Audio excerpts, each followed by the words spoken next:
오늘 주신 말씀 한 목소리로 읽겠습니다. 23장 5절 말씀입니다. 주께서 내 원수의 목전에서 내게 상을 차려 주시고 기름을 내 머리에 부으셨으니 내 잔이 넘치나이다. 다시 한번 읽습니다. 주께서 내 원수의 목전에서 내게 상을 차려 주시고 기름을 내 머리에 부으셨으니 내 잔이 넘치나이다. 아멘. 우리 좌우에 있는 분들에게 권면하겠습니다. 말씀이 능력입니다. 말씀이 생명입니다.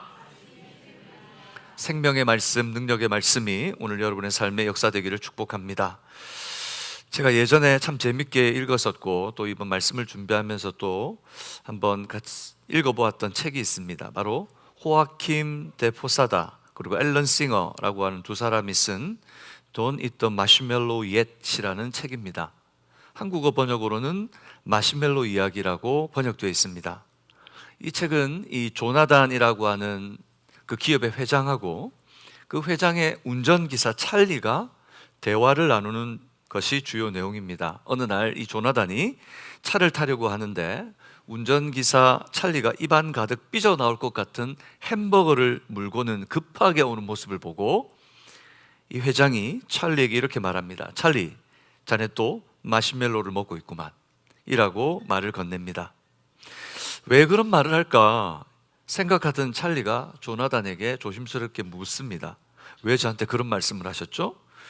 그때 이 어린 시절 조나단이 경험했던 실험 대상으로 참석했던 한 이야기를 들려줍니다. 이 실험은 실제로 있었던 소설 속의 이야기가 아니고 실제로 있었던 실험입니다. 그 실험이 뭐냐면 접시에 마시멜로 한 개를 올려놓고 15분을 기다리면, 먹지 않고 15분을 기다리면 15분 후에는 마시멜로 2개를 준다는 아이들의 반응이 어떻게 나타나는지를 실험하는 것인데, 이 실험에 조나단이 참석했던 겁니다. 방에 아무도 없는 방에 접시가 있고 마시멜로가 올려져 있습니다. 그래서 찰리가 궁금해서 물었습니다. 혹시 그래서 아이들이 그 마시멜로를 먹지 않았나요? 어떤 아이들은 가서 혀 끝으로 참다 못해서 맛을 보기도 하고, 어떤 아이들은 만져도 보기도 하고, 어떤 아이들은 입안까지 가져갔다가 다시 놓기도 하고, 어떤 아이들은 먹어버리기도 하고.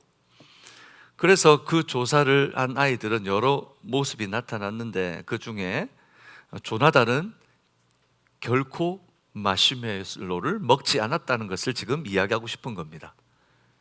그런데 조사해 보니 이 마시멜로를 먹지 않은 아이, 15분을 참고 먹지 않은 아이들을 20년 후에 어떻게 살고 있는지 다시 조사해 봤습니다. 그랬더니 조나단처럼 마시멜로를 먹지 않았던 아이들 모두가 성공한 인생을 살고 있더라는 것입니다. 마시멜로 이야기를 들은 찰리는 그 다음이 궁금해졌습니다. 그 다음은? 회장님, 그 다음 이야기는요? 그래서 계속 차를 탈 때마다 이 운전수와 회장이 이야기를 나누기 시작합니다. 그리고 그런 이야기를 듣는 찰리에 대한 애정어린 조나단의 교훈은 찰리의 삶을 바꾸기 시작합니다. 찰리가 이 얘기를 듣고 8개월 후에 그의 삶이 완전히 달라집니다. 어느 날 찰리가 운전수가 입고 있던 유니폼과 모자를 벗어서는 회장에게 와서 이제 제가 운전수를 하지 못할 것 같습니다 라고 말합니다. 찰리, 자네에게 무슨 일이 있나? 물었더니 찰리가 얘기합니다. 회장님이 전했던 그 말씀 때문에 제 삶이 완전히 바뀌었습니다. 제가 이제 이런 삶을 내려놓고 다시 꿈을 꾸고 대학에 진학하기로 했습니다. 찰리의 삶이 완전히 바뀌어버린 겁니다. 이 책을 읽으면서 이 조나단 회장과 찰리의 모습이 하나님과 저의 모습 같다는 생각이 제가 불현듯 다시 들었습니다. 정말 한국말로 이야기하면 찢어지게 가난한 가정에서 태어나서 돈벌이 해서 성공해야 되겠다는 생각만 가지고 있던 저였습니다. 어떻게든 성공하고 성공해서 내가 잘 살아보리라. 그래서 부모님 도장 살짝 숨겨다가 빨리 공부에 진학해서 산업전소로 뛰어들어서 빨리 내가 돈을 받아야지. 그래서 실제로 공고를 가서 공고에서 공부를 하기 시작했습니다. 자격증을 딸고 빨리 내가 돈을 벌리라. 그런데 조나단 회장처럼 어느 날 하나님이 저에게 찾아오셔서 성공보다 더 가치 있는 삶이 무엇인지에 대해서 꿈을 주셨습니다. 그리고 제 삶이 완전히 바뀌어버렸습니다. 고3 이제 공고에서는 취업 준비를 해야 됩니다. 또한 팀은 입시 준비를 하죠. 근데 공업계 대학 또는 그 노선으로 가야 되는 꿈을 꿔야 되는데 저는 완전히 꿈이 바뀌었습니다. 신학교를 가기 위해서 꿈꾸고 준비하기 시작했습니다. 주님이 제 인생을 찾아오신 이후에 나라는 사람의 가치가 완전히 달라졌습니다. 무엇을 위해 살아야 될지, 어떻게 살아야 될지, 무엇을 꿈꿔야 될지가 달라졌습니다. 이것은 아마 여기 나와 있는 찰리와 저만의 이야기는 아닐 겁니다. 여러분에게도 분명히 주님은 여러분의 인생을 찾아가셔서 만나 주셨을 것 저는 믿습니다. 여러분은 주님을 분명히 만나셨을 겁니다. 그리고 주님이 나를 만나셨을 때 여러분은 주님께 내 삶을 어떻게 드릴 것이라 아마 헌신하셨을 것이고, 주님은 분명히 여러분에게 어떤 삶을 살게 하실 거라고 약속하셨을 겁니다. 어떤가요, 여러분? 그 이후로 주님이 여러분의 인생에 찾아와서 여러분의 말씀을 건넨 이후부터 여러분의 삶은 어떻게 달라지고 계십니까? 지금도 그 하나님과 말씀을 나누는 삶을 살고 계십니까? 지금도 그 주님과 대화를 하고 계십니까? 저는 우리 방주 선교교회에서 말씀을 통해 일어나는 변화들을 봅니다. 많은 성도들이 훈련을 하기 위해 처음에 들어올 때 한결같이 이야기합니다. 암송이 무서워요. 저는 암송할 수가 없어요. 암송이 잘 안 돼요. 저는 시험을 치면 분명히 많이 틀릴 거예요. 벌금이 있다는 얘기를 듣고는 깜짝 놀라면서 벌금도 내야 돼요. 저는 훈련을 안 할래요. 많은 분들이 그리고 기다렸다가 훈련이 마감되는 마지막 날 부랴부랴 신청서를 들고 옵니다. 여러분 어떤가요? 여러분에게 뭔가 이런 도전이 주어진다면 아마 많이 무섭고 두렵고 겁나고 들킬까봐, 무엇보다 들킬까봐, 내 실력이 들킬까봐 우리는 두려워합니다. 근데 훈련이 끝날 쯤 되면 한 3주 정도, 한 달 정도 남겨놓은 시간에 함께 모여서 시간을 보내면, 나누어 보면 다들 하는 말이 그것입니다. 처음에 할 때는 두렵고 등 떠밀리고 누가 하라고 하고 하면 어떻게 될까 두려워서 시작했는데 이제 이 훈련 마치면 어떻게 될까 두렵습니다. 예전으로 돌아갈까 두렵고 예전 같은 삶을 살고 싶지 않은데 그런 삶을 또 살까 봐 두렵습니다. 그런 고백 속에 이전과 달라져 있는 성도들의 모습을 발견하게 됩니다. 여러분, 말씀을 만나면 말씀의 의미를 알고 그 말씀을 읽고 묵상하면서 행복해하고 감사가 넘치고 그리고 회복되어 곳곳에서 섬기는 헌신의 모습을 봅니다. 오늘 우리 방주선교교회 모든 성도님들에게 이 하나님께서 여러분의 개인의 삶에 찾아가시기를 주님의 이름으로 축복합니다. 저는 확신합니다. 예외 없이 반드시 하나님의 말씀이 우리의 삶에 들어가면 하나님은 우리의 삶을 고쳐주시고 회복시킬 것을 저는 믿습니다. 문제는 그 하나님의 말씀과 멀어져 있다는 것이죠. 오늘 시편 23편에 보니 다윗의 고백을 더 확실하게 우리가 붙들 수 있습니다. 다윗은 시편 23편 5절에 이렇게 이야기합니다. 같이 읽겠습니다. 주께서 내 원수의 목전에서 내게 상을 차려 주시고 기름을 내 머리에 부으셨으니 내 잔이 넘치나이다. 다윗과 함께했던 여호와는 나의 목자시니, 이 목자 되신 하나님이 다윗과 함께할 때 다윗이 이 목자 되신 하나님과 말씀을 붙들고 동행했을 때 하나님께서는 다윗을 밀어내고 다윗을 죽이기 위해 혈안이 되어 있고 다윗을 무너뜨리려고 했던 바로 그 적들의 눈 앞에서 상을 차려주시고 그를 높여주시고 그의 기름을 부어서 축복하는 회복을 주셨습니다. 다윗은 어떤 사람이었을까요? 도대체 다윗은 어떤 사람이었기에 하나님께서 이런 축복을 허락하셨을까요? 다윗은 베들레헴 에브라다라고 하는 곳이 고향입니다. 이 고향 에브라다의 아버지 이새의 가정에서 막내 아들이었습니다. 지금은 우리가 막내가 얼마나 귀합니까? 가정마다 막내가 있으면 막내가 제일 사랑을 받죠. 그런데 이 당시만 해도 막내는 그렇게 귀한 존재가 아니었습니다. 가정의 가장 귀한 존재는 아마 우리가 몇십 년 전만 해도 그랬을 거예요. 집안의 큰아들, 큰아들이 제일 중요하죠. 큰아들이 제일 중요한, 이 당시에는 더 했겠죠. 그러니까 장손이 제일 중요한 그런 시기입니다. 그 집안에 위에 형제가 몇 명이었나? 자기 위로 7명이나 있었습니다. 8째 막내, 얼마나 귀함을 받았을까요? 아니면 얼마나 푸대접을 받았을까요?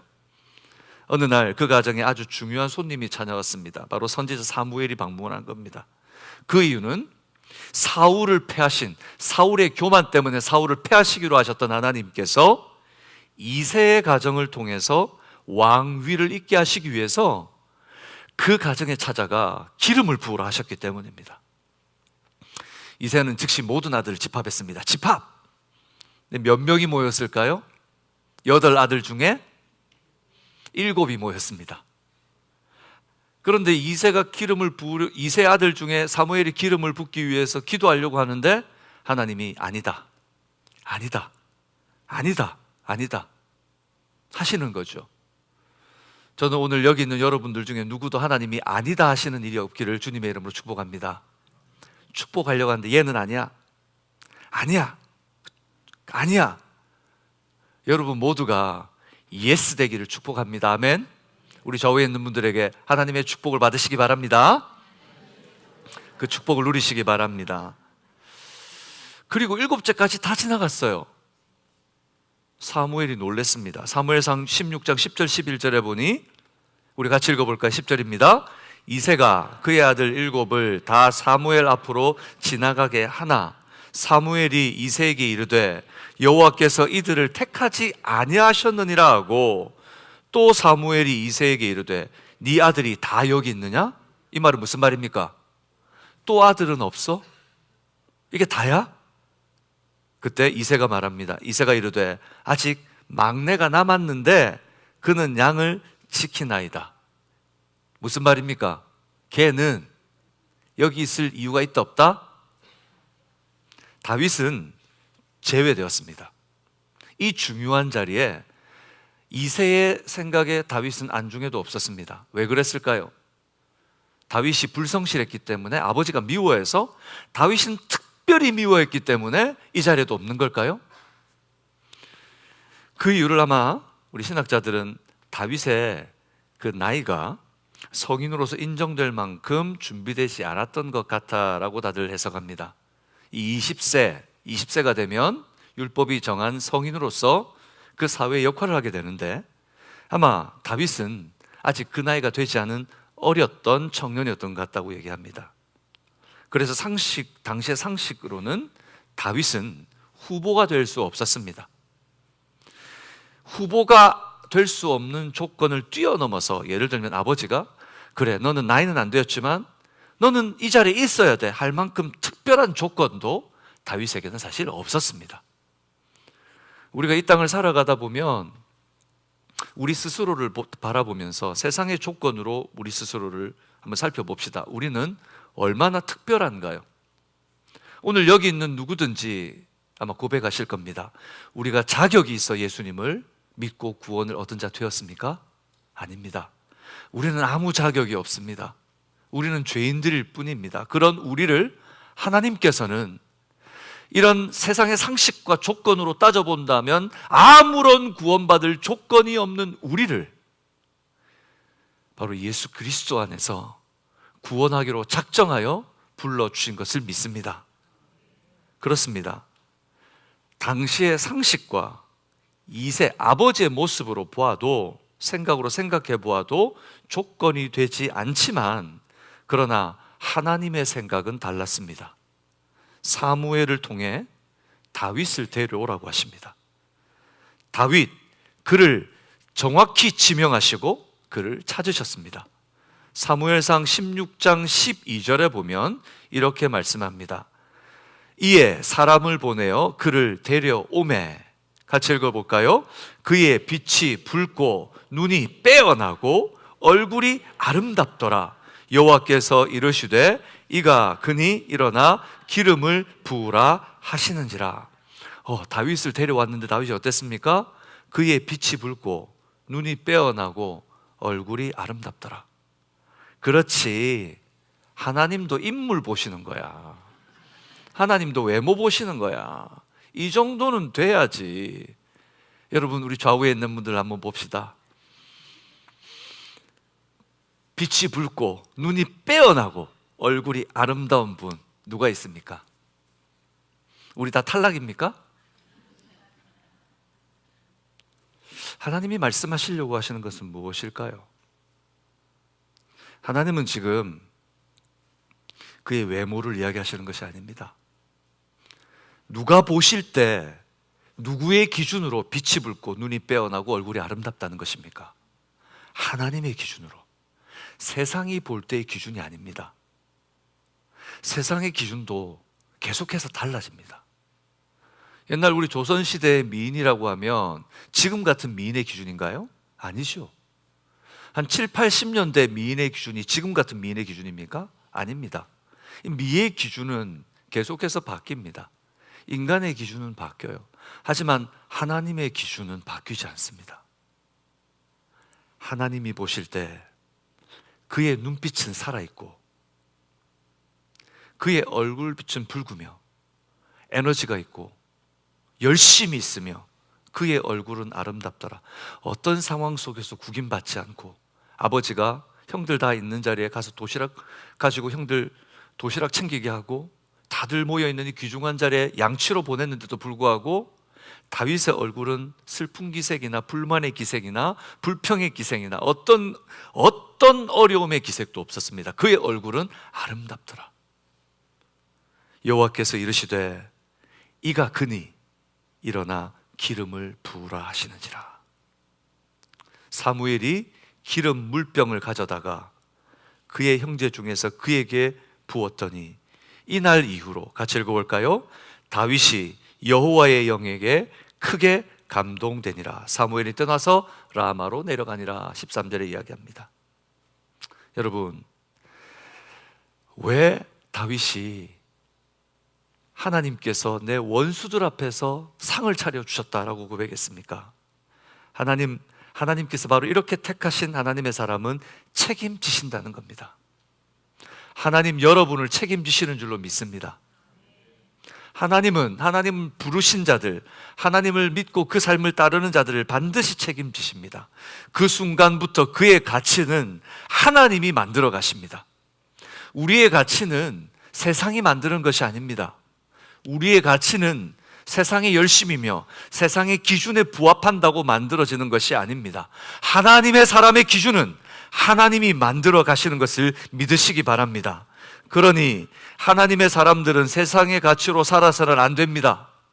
세상에 가치 있는 것들을 붙들어서도 안 됩니다. 세상의 가치로 나의 사랑하는 형제들을 판단해서도 안 됩니다. 하나님이 나를 사랑하신 것처럼 우리의 형제들도 그의 가치를 인정해주고 그의 가치대로 살 수 있도록 더 낮게 여기며 섬겨야 합니다. 세상의 가치로 보고 내 삶의 모습으로 보니까 저 사람 나하고 안 맞는 것 같아. 저 사람 나하고 코드가 안 맞아.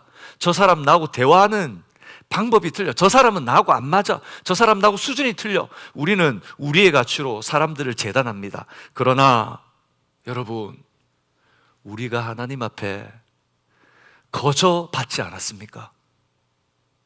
하나님이 아무것도 아닌 나 같은 존재를 하나님 가치 있다 여기시고 가치 있는 인생으로 만들어주지 않으셨습니까?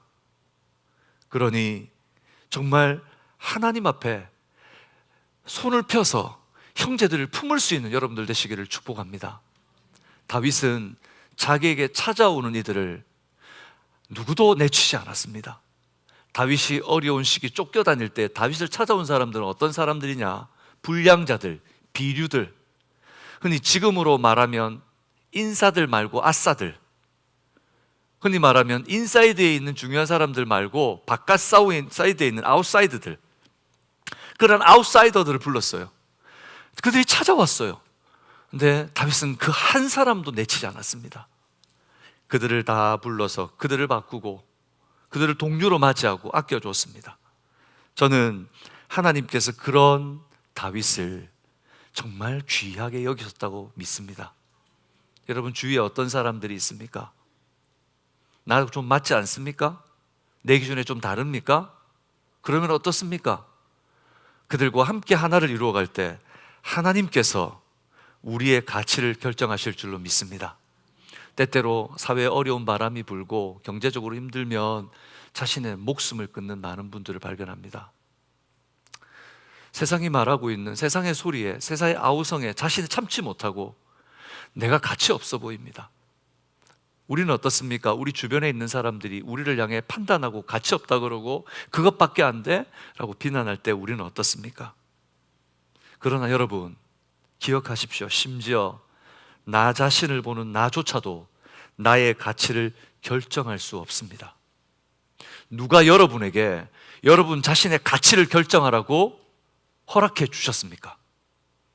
여러분의 가치는 하나님만이 매겨주시는 줄로 믿습니다.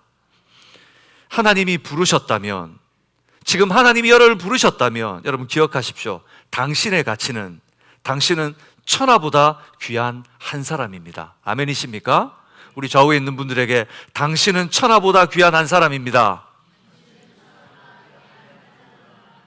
내가 육신이 어떻고 몸이 어떻고 예수를 늦게 믿어서 예수를 알고 모르고 지식적으로 더 많이 알고 더 내가 주님을 사랑하는 말이 다른 사람보다 더 작게 느껴진다고 할지라도 여러분, 예수님이 하나님께서 여러분을 믿음으로 초청하여 부르셨다면 여러분은 천하보다 귀한 한 사람입니다. 하지만 이보다 더 우리를 감동시키는 것이 있습니다. 하나님의 사랑은 내가 실수하고, 그렇게 내가 하나님 나를 불러주셨는데 실수하고 넘어지고 하나님의 이름을, 하나님의 영광을 가릴지라도 하나님은 한 번도 후회하지 않으시고 우리를 부끄러워하지 않으신다는 겁니다. 하나님은 여러분을 부끄러워하지 않으십니다. 다윗은 하나님과 동행하는 순간부터 그를 넘어뜨리려고 하는 적들에 휩싸였습니다. 성도들이 믿음 생활하려고 애쓰고 훈련하려고 시작하는 바로 그 순간 그 소식을 듣습니다. 갑자기 어려움이 생기고, 갑자기 약속이 생기고, 갑자기 전화가 오고, 만난 지 오래되었는데 한 번도 소식이 없던 사람들이 갑자기 소식이 와서 약속을 잡재요. 성경 읽으려고 하면, 기도하려고 하면, 예배 참석하려고 하면, 말씀으로 주님께 헌신하려고 하면 그런 일이 벌어지기 시작합니다. 우연일까요, 여러분? 정말 우연일까요? 말씀대로 살지 않아 보십시오. 우리에게는 아무 일도 일어나지 않을 겁니다. 근데 그렇게 느껴지는 거예요. 이게 평안인가? 하나님께서 나한테 평안을 주신 건가? 근데 이상하게 하나님을 뜨겁게 믿으면 또 비슷한 일이 벌어집니다. 내 삶이 하나님이 지켜주셔서 평안합니다. 그래서 우리가 혼돈될 때가 있습니다. 나한테 아무 일도 일어나지 않는 게 평안인가? 아니면 저주인가? 무엇이 평안이고 무엇이 저주입니까? 말씀대로 살고 있다면 여러분, 말씀과 동행하고 있다면 그것은 여러분에게 축복입니다. 그런데 말씀 없는 평안이 있다면 여러분 그것은 저주입니다. 여러분 어떠십니까? 축복을 누리고 살고 계십니까? 저주를 누리고 살고 계십니까? 다윗은 그가 하나님을 붙들고 살아가기로 순간부터 외부로의 적들이 그를 감쌌습니다. 특별히 이스라엘 왕인 사울이 죽이려고 했습니다. 그럼 그가 아십니까? 다윗은 안수를 받았지만, 기름 부음을 받았지만 그 가족들만이 알고 있었습니다. 기름 부음 받았다는 사실을 외부로 알릴 수가 없었습니다. 왜냐하면 다윗이 하나님께 기름 부음 받은 사실을 그 당시 사울이 알면 다윗을 죽일 것이기 때문입니다. 하나님께서 사울이 교만해서 왕이 되지 못하게 버리셨습니다. 하지만 실제로 정치적인 현 세계에서 사울은 왕이었습니다.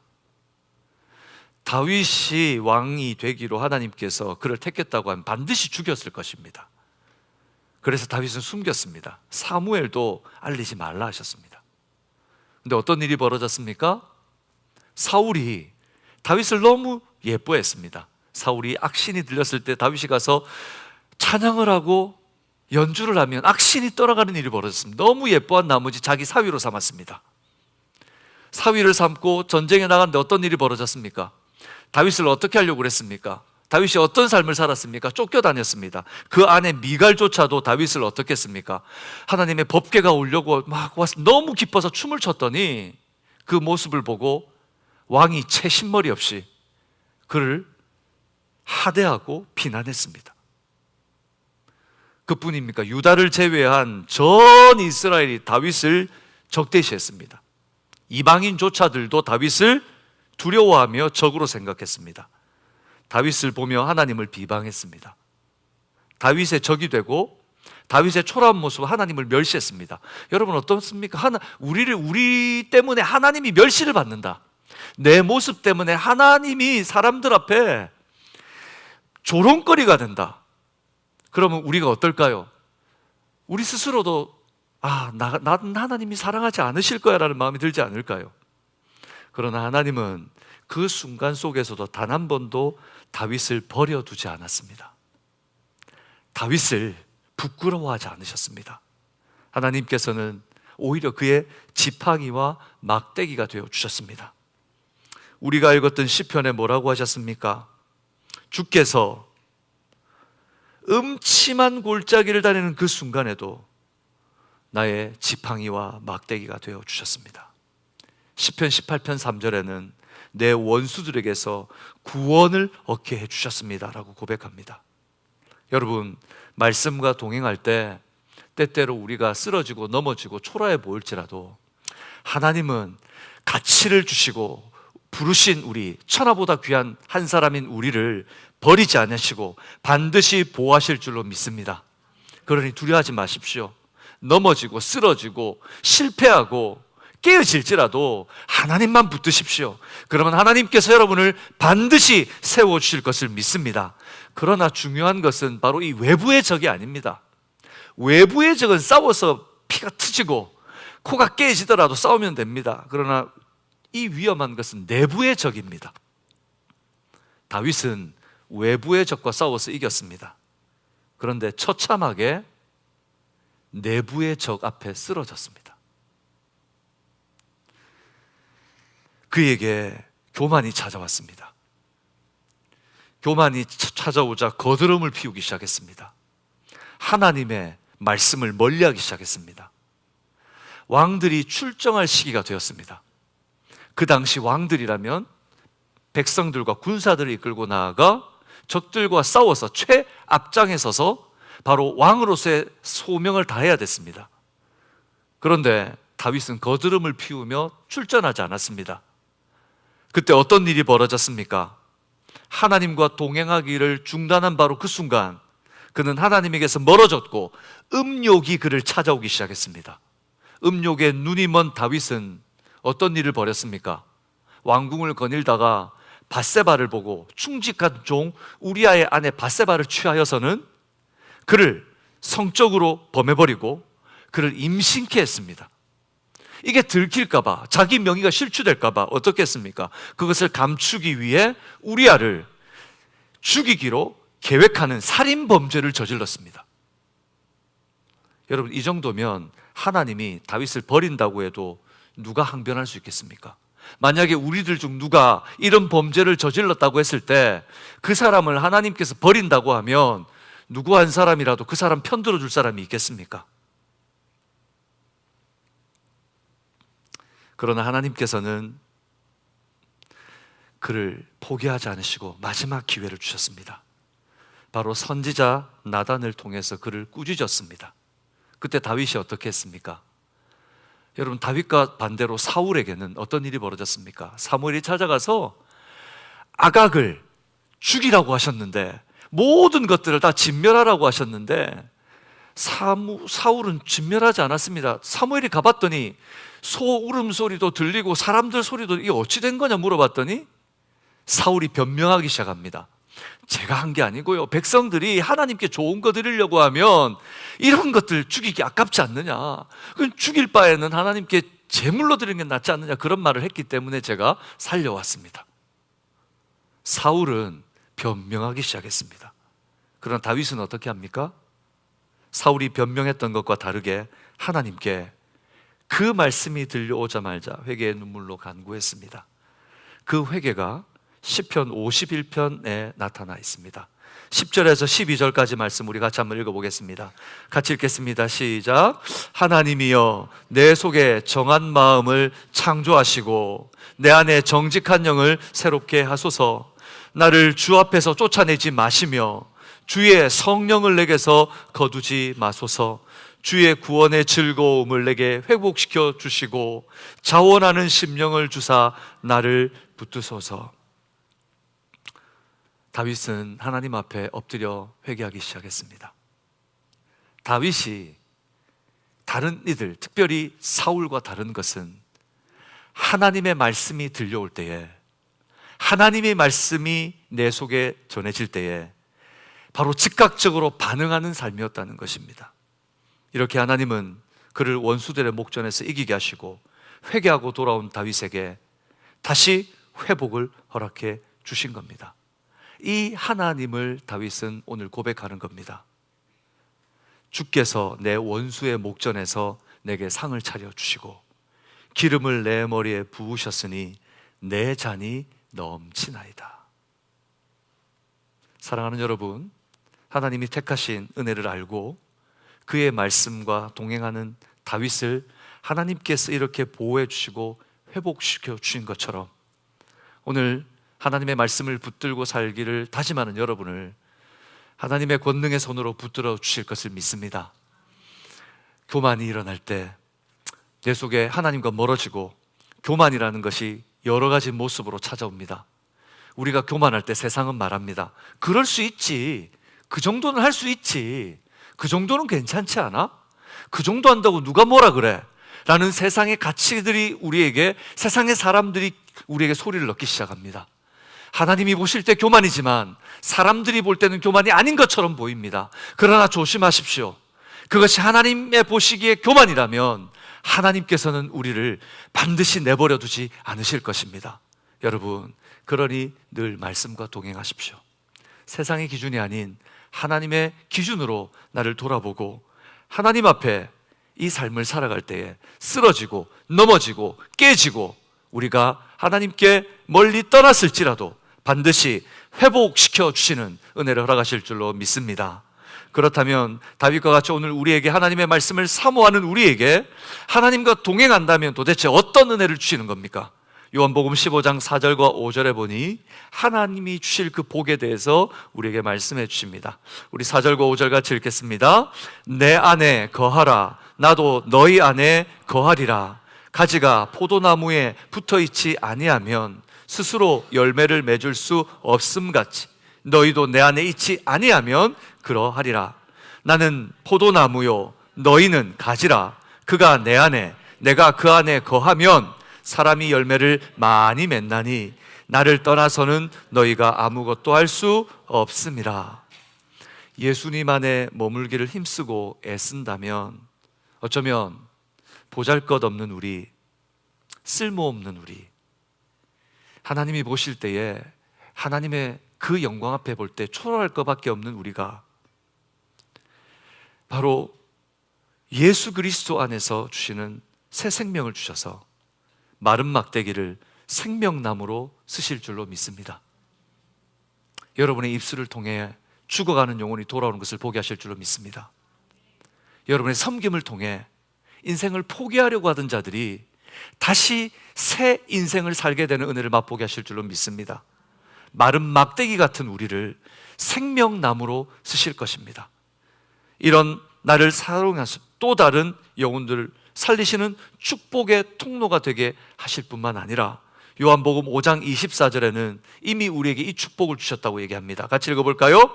내가 진실로 진실로 너희에게 이르노니 내 말을 듣고 또 나 보내신 이를 믿는 자는 영생을 얻었고 심판에 이르지 아니하나니 사망에서 생명으로 옮겼느니라. 아멘. 여러분 속에 이미 영원한 생명, 영생이 있는 줄 믿으십니까? 아멘이십니까? 여러분 이미 영원한 생명이 있습니다. 근데 무엇이 두렵습니까? 이미 우리에게 영원한 생명이 있는데 예수를 섬기다가 그렇게 살다가 해를 당하고 죽임을 당할까 두려우십니까? 여러분, 이 죽을 죄인이 이미 영원한 나라를 얻은 줄로 믿으시기 바랍니다. 이 저주받을 생명이 하나님의 자녀가 되었다는 것을 여러분 의심치 마시기를 주님의 이름으로 축복합니다. 잠시 첫 번째 이야기로 다시 돌아가서 마시멜로 이야기 속에 조나단 회장이 운전수 찰리가 자기의 이 말을 잘 듣는 것을 보고 운전수 찰리에게 자기가 성공할 수 있었던 성공으로 이끈 비결 하나에 대해서 알려줍니다. 찰리, 내가 나를 성공으로 이끈 비결 중 하나 바로 30초 규칙이야. 그때 찰리가 말합니다. 30초? 너무 짧지 않습니까? 아무리 생각해도 잘 이해가 안 되는데요. 30초가 우리의 인생을, 바로 회장님의 인생을 바꿔놓고 회장님이 성공하게 했다고요? 저는 이해가 되지 않습니다. 그리고 찰리가 고개를 갸우뚱갸우뚱거릴 때 조나단이 이렇게 설명해 줍니다. 인생은 늘 끊임없는 결정의 순간을 갖고 있지. 30초 규칙이란 어떤 일을 결정해야 하는 순간에 섰을 때 딱 30초만 더 생각하라는 것일세. 30초가 어쩌면 자네의 인생을 송두리째 바꿀 수도 있다네. 사랑하는 여러분, 이 30초의 시간 맞습니다. 그 순간은 아마 여러분의 인생을 바꿔 놓을 수 있을지도 모르겠습니다.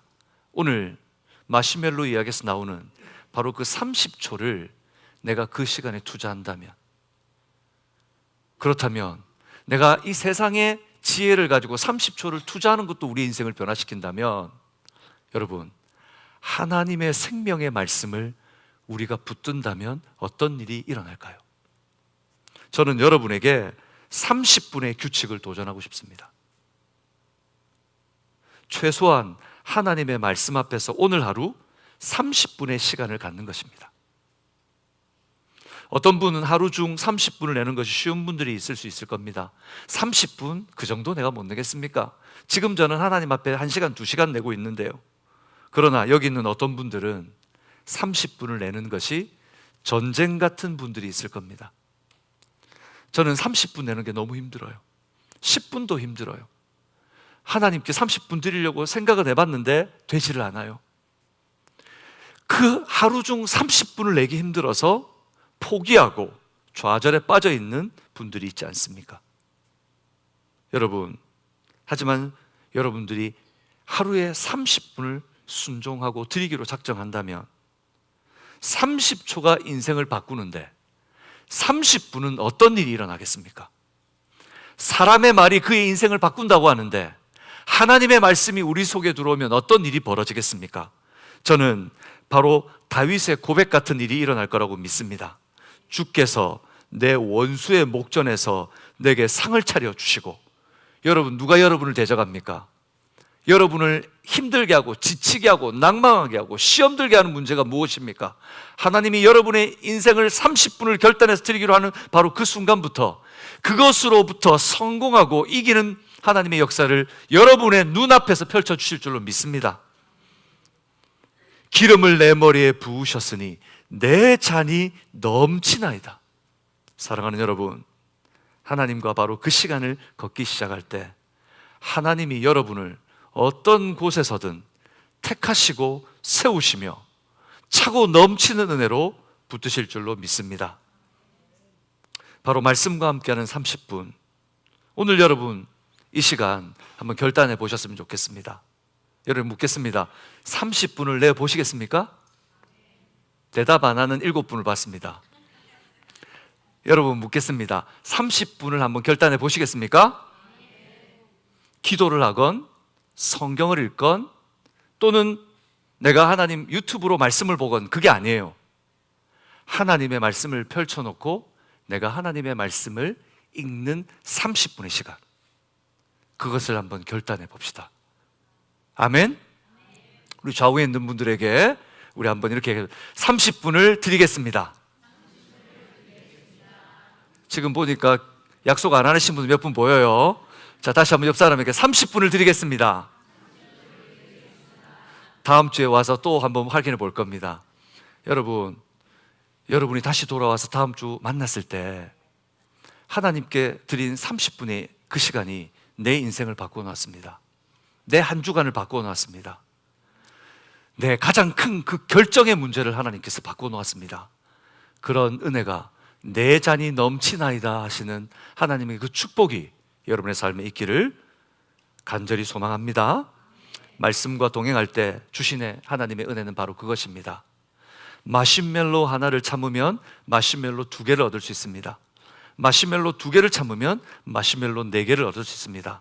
그러나 여러분의 인생에서 마시멜로 같은 그 달콤한 것을 참으면 하나님께서는 하늘 문을 여시고 하늘의 보화를 부어 주실 줄로 믿습니다. 그러므로 이번 한 주 주님과 동행하시길 바랍니다. 말씀을 맺겠습니다. 여러분 무엇을 붙들고 계십니까? 여러분의 인생에 마시멜로 같은 거 붙들고 계시지 않습니까? 덜썩덜썩 주워 먹으면서 탈나고 계시지 않습니까? 하나님 축복한다고 하셨는데 여러분 그걸 포기할 용기가 없으십니까? 하나님의 말씀은 반드시 우리를 회복시키실 줄로 믿습니다. 그리고 하나님은 우리를 천하보다 귀하다 여겨주십니다. 무엇이 두렵습니까? 무엇이 어렵습니까? 내가 들킬까봐, 내가 탄론할까봐 두렵습니까? 탄론하면 어떻습니까? 여러분, 이미 하나님은 우리의 가치를 매겨주셨습니다. 여러분은 천하보다 귀한 한 영혼들인 줄 믿습니다. 그러니 그냥 나를 주님께 맡기십시오. 주님의 말씀과 동행해 보십시오. 마른 막대기 같은 우리의 인생을 생명나무로 사용하실 겁니다. 오늘 여러분이 한 주간 동안 그런 아름다운 삶을 살다 다시 돌아와 하나님의 은혜를 나눌 수 있는 모든 성도들 되시기를 주님의 이름으로 축복합니다.